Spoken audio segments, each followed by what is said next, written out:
Momento de grande tensão. A mensagem do rei ecoa pelo campo de Dura. Os olhares da multidão se voltam para aqueles jovens hebreus. Esse era o maior desafio que deveriam enfrentar. Teriam que se curvar diante de uma estátua, produto de uma mente obsessa com o poder e refletindo a vaidade de um homem que julgava ser não somente a cabeça de ouro, mas todo o corpo. Era realmente um símbolo de idolatria e do egoísmo. Os inimigos invejosos daqueles jovens dotados e doutos aguardavam com ansiedade a resposta daqueles jovens. O seu Deus de fogo, representado pela fornalha de fogo ardente, seria o vencedor e demonstraria, meus queridos, cabalmente àqueles jovens que os deuses babilônios eram superiores ao Deus de Israel. A resposta é encontrada em Daniel capítulo 3, versículo 16 a 18. Abram suas Bíblias. Eu creio em meu ministério jovem de 25 anos, 15 anos ali na Associação Geral, que estes versículos são maravilhosos. Eu tenho usado por muitos anos em meu ministério. Leiam comigo, acompanhem, 3, 16 a 18. Responderam Sadraque, Mesaque e Abednego e disseram ao rei Nabucodonosor: não necessitamos de te responder sobre este negócio. Eis que o nosso Deus, a quem nós servimos, é que nos pode livrar. Ele nos livrará do forno do fogo ardente e da tua mão, ó rei. E agora notem, queridos irmãos e jovens, esse não, fica sabendo, ó rei, que não serviremos a teus deuses, nem adoraremos a estátua de ouro que levantaste. Tivemos um exemplo aqui do que falou o pastor hoje, desses jovens que não irão trabalhar no dia de sábado e não farão exames no dia de sábado. Fidelidade. Algo simplesmente maravilhoso. Talvez uma das mais dramáticas e maravilhosas declarações dos jovens que nós encontramos nas Escrituras. Palavras que ficaram gravadas indelevelmente nos anais do cristianismo, gestos que denotam a firmeza de caráter dos jovens que foram educados nos princípios bíblicos. Como chegaram a esse ponto, vocês perguntam? Quais foram os outros estratagemas elaborados pelo inimigo para destruir aqueles jovens hebreus? Realizar uma lavagem cerebral nos ensinos que haviam recebido dos seus pais. Hoje só que falam sobre evolução. Sabe, eu tenho um neto que, aproveito fazer um pequeno parênteses, chama-se Mason Thomas, 5 anos de idade. Tenho 2 netos casados e agora vem um de 5 anos e outro de 2 anos. Este neto está com câncer. Uma criança de 5 anos. Graças a Deus, está bem, está fazendo um tratamento de quimioterapia. E eu quero agradecer, pastor e membros desta igreja, as orações que foram levadas. Ele fez uma operação no fim do mês de maio, 6h30, quase faleceu na mesa de operação. Então eles dizem ali, os médicos disseram que esta é uma criança milagrosa, porque ela foi salva, perdeu 2 litros de sangue, quase pereceu ali na mesa de operações. Meus queridos, este menino, ele estuda a Bíblia diariamente. Meu filho ensina a palavra de Deus. E muitas vezes, então, eu mando vídeos, porque ele não pode brincar até às 5h da tarde, por causa do problema de imunidade, ele não pode ir para a igreja, ele não pode ir para a escola, enfim, ele está ali naquele lugar sozinho, então ele tem que ver vídeos, DVDs, e eu mando com frequência muitas dessas coisas maravilhosas que nós temos no National Geographic, etc., para que ele possa ver.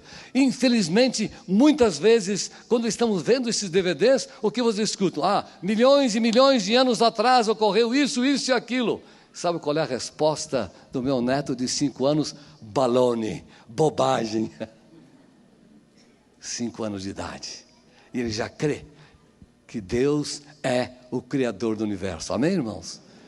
Que maravilha. Agora, o primeiro ponto que eu quero deixar com vocês, esses jovens foram letrados na ciência divina. Assim que chegaram na Babilônia como escravos, eles foram identificados como os melhores que o povo hebreu tinha. O seu porte, a sua maneira de ser, demonstraram a origem e o preparo desses moços. Passaram, no entanto, pelo primeiro grande teste. Vocês lembram? Vejam aqui Daniel capítulo 1, versículo 4. Jovens sem nenhum defeito, de boa aparência, instruídos em toda a sabedoria, doutos em ciência, versados no conhecimento e que fossem competentes para assistirem ao palácio do rei. E notem aqui a última frase. Ele lhes ensinasse a cultura e a língua dos hebreus. Essa seria, meus queridos, a primeira lavagem cerebral. Ensinar a cultura dos hebreus, dos caldeus, perdão, a cultura dos caldeus. Um bom plano para humilhar os jovens hebreus.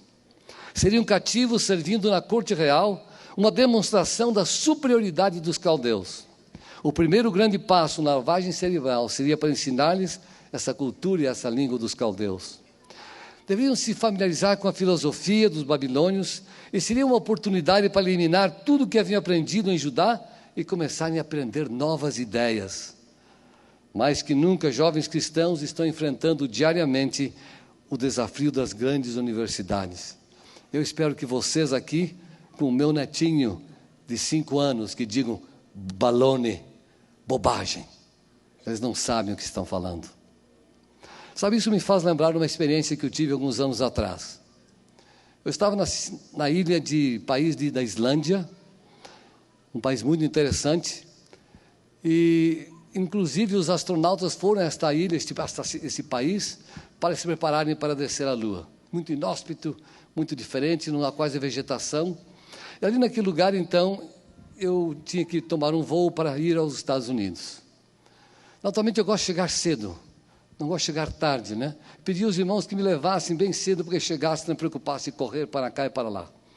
Bem, finalmente cheguei, eu fui um dos últimos a entrar no avião. Estava assim como que finalmente cheguei, não é verdade? Aí um outro cidadão, um jovem, mais ou menos seus 18 a 20 anos, se sentou ao meu lado. Diz ele, eu também consegui penetrar e chegar em tempo, quase que perdi este voo. E começamos a dialogar. Aí conversamos sobre muitas coisas, em francês. Eu disse que ia a Nova York. Eu disse, olha, tenho imenso prazer de te ajudar quando você chegar lá. Não há problema. E depois de uma boa conversa, um bom papo, um bom diálogo, aí de repente ele perguntou quem eu era. Eu disse, sou pastor, já sabia o meu nome, sou pastor da Igreja Adventista do Sétimo Dia. Quando eu mencionei isto, meus queridos irmãos e jovens, ele olhou para mim e disse o seguinte, o senhor parece ser um homem inteligente. O senhor quer me dizer que o senhor crê naquela história de Adão e Eva, etc, etc. E eu fui descrevendo, né? E eu me surpreendi com a sua atitude. Aí, de repente, ele disse assim, só uma pessoa muito ignorante para crer algo assim. Vocês já pensaram? Um encontro assim no avião e esse jovem ter essa audácia de me desafiar? Aí eu disse assim, muito bem, jovem. E qual é a sua teoria? Qual é a sua filosofia? Como é que você crê, então, que surgiu o universo? Diz ele, aí ele tomou um pouco de fôlego, uma explosão, né? Umas explosões, falava até bem o inglês, uma explosão, etc., e bang, bang, não sei o quê, e surgiu o universo. Aí eu olhei para ele e disse assim, sabe, você parece ser um rapaz inteligente. Só uma pessoa de uma mentalidade muito tacanha para crer algo assim. Mas essa é a filosofia, não é, meus queridos? Tanto ele como eu precisamos de muita fé, mas eu prefiro ter fé no Criador do universo, amém?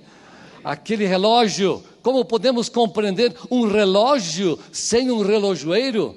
Como podemos compreender esse corpo humano? Eu estive viajando agora com um senhor aqui de São Paulo, a sua especialidade é oftalmologia, só os olhos, a vida inteira estudando os olhos.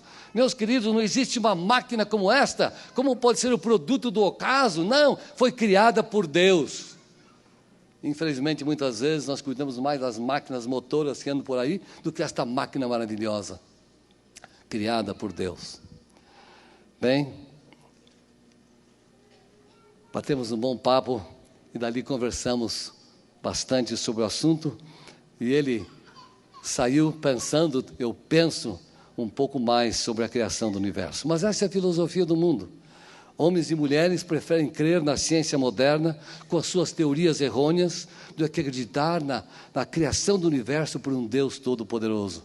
O ser humano quer subir à altura dos deuses e prostrar-se com frequência diante das estátuas modernas da ciência, da tecnologia, ao invés de adorarem a Cristo, o nosso Criador. Essa foi a primeira lavagem cerebral. A cultura e os caldeus. A filosofia e a cultura dos caldeus. Sabem qual era a segunda? O conhecedor dos acepipes dos caldeus. Agora vocês vão me dizer, meus colegas que estão aqui comigo hoje devem lembrar, meus velhos companheiros do velho CAB, nós tínhamos um colega que gostava de memorizar palavras difíceis do dicionário. Ele aparecia com uma palavra diferente, com muita frequência. E um dia a preceptora pediu para ele fazer oração, e nessa oração ele disse: Senhor, abençoa os acepipes que estão diante de nós. Houve uma ovação geral, né? Uma risada geral. Eu aprendi essa palavra, é um sinônimo de alimentos. Então aqui está, queriam que eles fossem conhecedor dos acepipes, dos alimentos dos caldeus. O versículo 5 de Daniel revela esse segundo desafio dos jovens. Deviam participar da ração do rei. Determinou-lhes o rei a ração diária das finas iguarias da mesa real e do vinho que ele bebia, e que assim fossem mantidos por 3 anos, e que ao cabo dos quais assistiriam diante do rei. Que grande privilégio, meus caros, participar das iguarias do rei. Nem os jovens babilônios tinham esse privilégio. Comer do bom e do melhor, incluindo um vinho que ele bebia de primeira qualidade.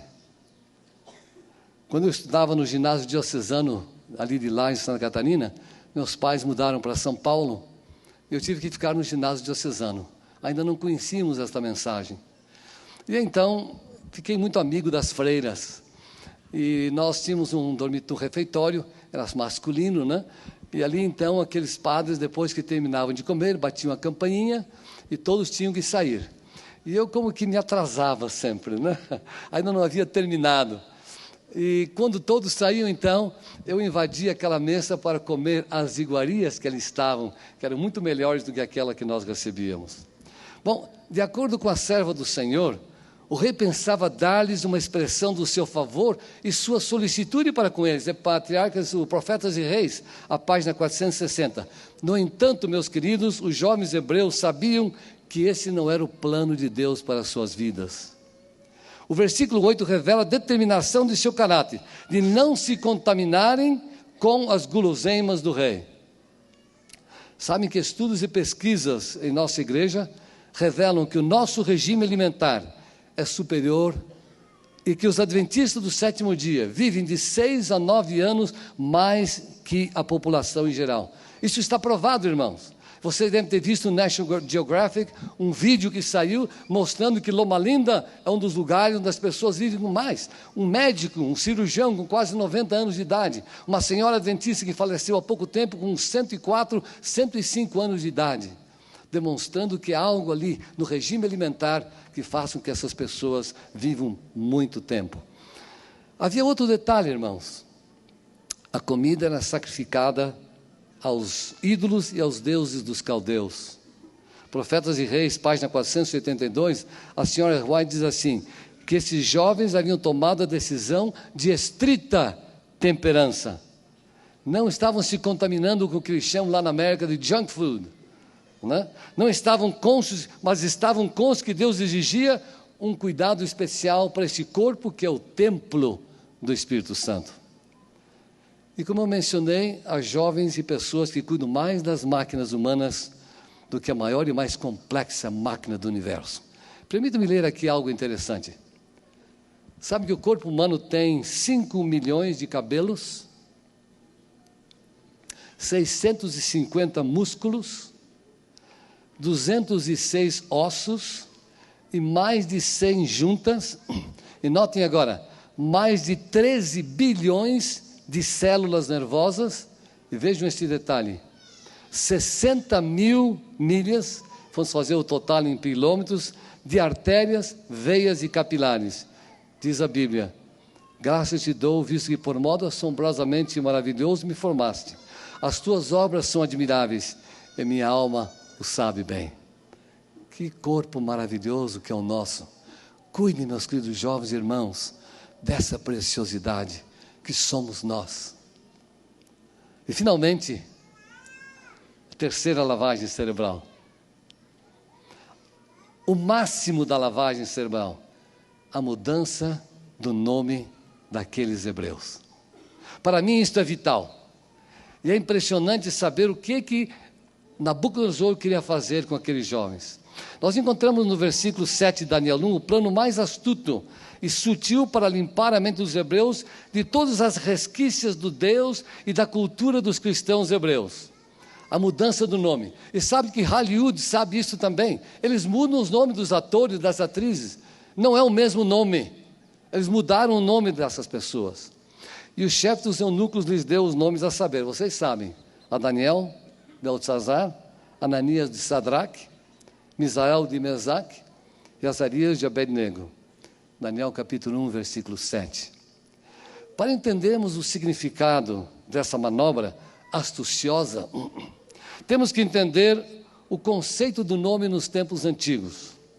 O nome revelava o caráter e as circunstâncias da vida da pessoa. Por exemplo, Moisés significa o que, irmãos? Tirado da água. Ele sabia e compreendia o milagre de sua vida. Samuel, ele compreendia o chamado divino que foi pedido ao Senhor. Jacó revelava a circunstância do seu nascimento ao suplantar o seu irmão. Ele se tornou parte de sua vida, enganador. Vocês imaginem, se nesta manhã, aqui estamos, de repente começa a entrar o irmão aqui pela ala, e nós dizemos, aí vem o irmãozinho enganador. Vocês gostariam de ter esse nome? Ou aí vem a nossa irmãzinha caprichosa, ou aí vem o nosso irmãozinho crítico. Olha só quem está chegando, o irmãozinho mexeriqueiro. Já pensou se o nosso nome revelasse o nosso caráter, o que nós somos em realidade, o que seria este nome? Bom, eu estou certo que Jacó não gostava do seu nome. Ele odiava esse nome. Inclusive, quando ele teve a luta com o anjo, a primeira coisa que o anjo perguntou foi o seguinte: qual é o teu nome? E estamos certos que ele não gostava. Ele disse: meu nome é enganador, suplantador. Não gosto desse nome.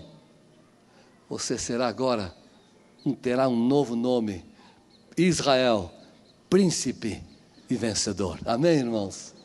Que maravilha. A Bíblia nos revela um dia teremos um novo nome. Isaías capítulo 62, 12 nos diz que ele é chamado por um novo nome. Apocalipse capítulo 2, 17 também. Eu fiz um estudo sobre esse versículo, é impressionante, irmãos, que nós um dia teremos um novo nome.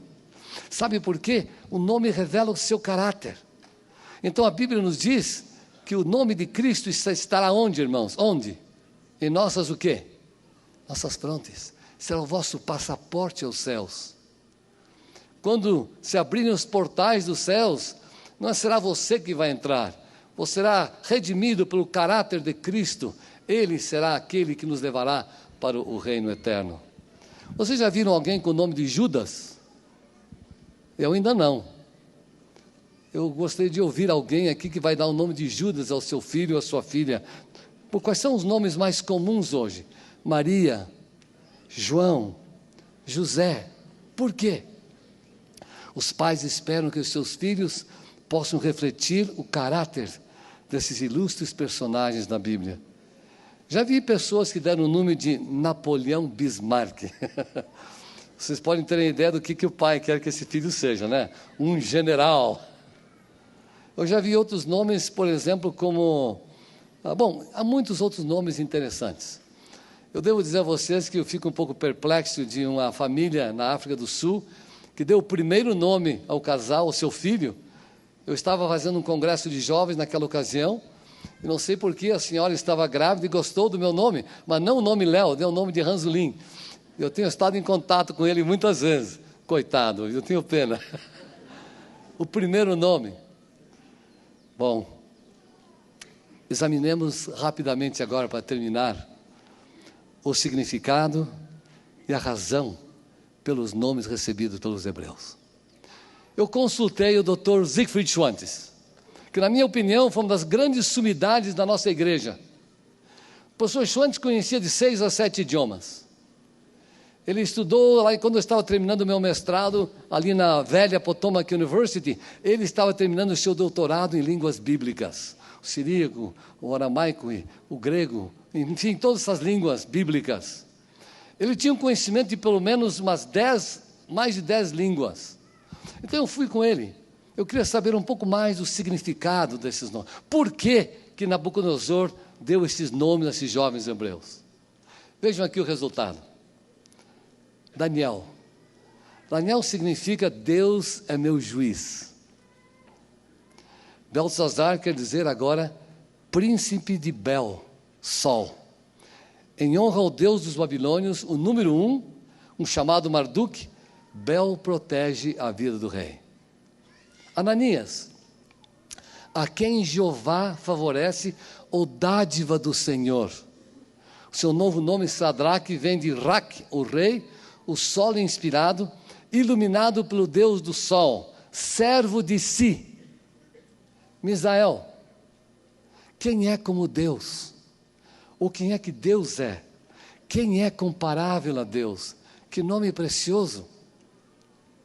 Foi mudado para Mesaque, e ao reterem a primeira sílaba, tiraram o El, E-L. Aqueles que estudaram hebraico sabem que Deus, isso significa Deus, para identificar esse nome com a deusa babilônica, que se chamava Shishak, ou Vênus, a deusa do amor e da alegria. Foi durante a festa dessa deusa que Ciro tomou a cidade de Babilônia. Agora o último, Azarias, a quem Jeová ajuda. O Jeová é o meu ajudador. Foi mudado para Abed-nego, servo do fogo brilhante, ou servo do Nego, ou Nebo, que é servo de Nabu, um dos deuses dos caldeus. Ao invés de Jeová, os jovens foram dedicados, meus queridos irmãos, aos 4 deuses pagãos. Bel, Deus-chefe, Deus do sol, Deus da terra e Deus do fogo, e ao serem lançados na fornalha de fogo ardente, os jovens, na realidade, estavam sendo sacrificados aos deuses do sol, da terra e do fogo. E é por isso que Cristo veio para intervir, e no meio daquelas chamas, Ele veio para ajudar a fidelidade daqueles jovens. E eles tiveram então, aqueles jovens fiéis ao Senhor, fiéis aos seus princípios, Cristo no meio das chamas. Tiveram uma visão do Mestre, que veio em pessoa para ajudá-los e salvá-los. Diz a irmã White, os nomes de Daniel e seus companheiros foram mudados para nomes que representavam divindades caldeias. Grande significação era atribuída aos nomes dados pelos pais hebreus aos seus filhos. Frequentemente representavam traços de caráter que os pais desejavam ver desenvolvidos no filho. O rei não compeliu os jovens hebreus a renunciarem sua fé em favor da idolatria, mas esperava alcançar isso gradualmente, dando-lhe nomes significativos de idolatria, levando-os diariamente à íntima associação com costumes idólatras e sob a influência de sedutores ritos do culto pagão. Ele esperava induzi-los, notem que diz a serva do Senhor, induzi-los a renunciar à religião de sua nação e unir-se ao culto dos babilônios. Em conclusão, meus queridos,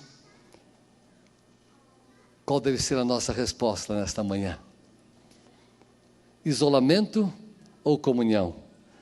Foram separados do grupo e tiveram que demonstrar princípios como verdadeiros baluartes do Evangelho. Mesmo sem terem oportunidade para um encontro com os outros milhares cativos, eles permaneceram firmes. Comida ou compromisso? A fé destes jovens não esmoreceu. Não iriam abandonar os princípios de saúde, pois haviam decidido cuidar do seu corpo. Cristo ou cultura? Quando confrontados com a cultura de Babilônia, optaram por Cristo, por Jeová. O doutrinamento pagão foi percebido, e assim como Moisés e José foram expostos à cultura dos egípcios e não se renderam, Daniel e seus companheiros não esqueceram a cultura dos hebreus. Finalmente, outra citação da irmã White sobre o caráter ou acomodação. Ao visitar os países comunistas, e agora vocês sabem naturalmente como está tudo ali, ele disse: o maior problema de vocês não será mais o comunismo. Eu estava numa igreja chamada Gerlachov. Na hora da escola sabatina, a igreja estava lotada. Eu não tinha lugar para sentar. Não havia lugar nenhum para sentar. Isso na escola sabatina. Eu tive que sentar na plataforma. E os irmãos disseram: pastor, havia pessoas pelas janelas, por todas as partes. Eles disseram: pastor, não é porque o Senhor está aqui presente. A igreja está cheia assim todos os sábados. Assim devia ser a nossa fidelidade, irmãos. Então eu disse para eles: o maior problema que vocês vão enfrentar quando cair o comunismo, não será mais o comunismo, mas o comodismo. O comodismo. Esse é o grande desafio da igreja. Sejamos fiéis, meus queridos, fiéis aos princípios. Se você tivesse um encontro com o presidente deste país, ou que seja uma grande autoridade, vocês estariam ali presentes à hora certa. Assim também, cada sábado, nós temos um encontro com o Rei do Universo, irmãos, amém? O Rei de glória e majestade. Nós devemos ser fiéis, como esses jovens, aos princípios. E aqui diz então a irmã White, a irmã diz: os valorosos hebreus eram homens sujeitos às mesmas paixões que nós, mas não obstante, as sedutoras influências da corte de Babilônia, eles permaneceram firmes, porque confiaram num poder infinito. Os jovens de hoje podem ter o espírito de que estava possuído Daniel. Eles podem beber da mesma fonte de força, possuir o mesmo poder de domínio próprio e revelar a mesma graça em sua vida, mesmo sob circunstâncias igualmente desfavoráveis. Profetas e Reis, as páginas 468 e 469. Meus queridos, a lavagem cerebral continua. O inimigo quer destruir. As estátuas estão sendo levantadas. As estátuas da ciência, as estátuas da cultura, as estátuas do materialismo. Eu pergunto: será que nós iremos nos curvar a essas estátuas ou permaneceremos fiéis aos princípios da palavra do Senhor? Que seja esse o nosso desiderato, o nosso plano, o nosso ideal, de permanecermos firmes até a volta do nosso Senhor. Quantos de vocês comigo nesta manhã querem dizer: pastor Léo, é justamente o que nós queremos ser, fiéis a Cristo, e temos esta visão do Senhor que no meio das chamas, no meio das lutas, no meio das provas, Ele estará lá para proteger-nos e preparar-nos para a eternidade. Gostaria de ver as mãos, levantem bem alto. Altíssimo Deus e bom Pai, com nossas mãos alçadas aos céus, queremos tomar as Tuas mãos, Senhor, e pedir-Te: ajuda-nos a vencer e sermos fiéis até o fim de nossa jornada, de nosso peregrinar aqui nesta terra. Passar, Senhor, estamos na linha horizontal da cruz. E nesta linha nós queremos servir ao nosso próximo. E que este mutirão de Natal, que essa experiência desta igreja possa de alto valor para levar esta mensagem àqueles que perecem, se chafurdam nos lagos lutulentos do pecado. Ó Senhor, prepara-nos para o Teu reino. E que através da experiência desses personagens, esses santos do passado, que tenhamos a firmeza de caráter que eles demonstraram ali como cativos, escravos em Babilônia. Não queremos ser escravos de Satanás, queremos pertencer a Ti, Senhor. Abençoa esta igreja, estes jovens, que seja aqui um verdadeiro farol, uma luz iluminando esta comunidade. É a bênção que pedimos, afirmando mais uma vez a nossa decisão de sermos fiéis até a Tua volta. Em nome de Jesus pedimos. Amém.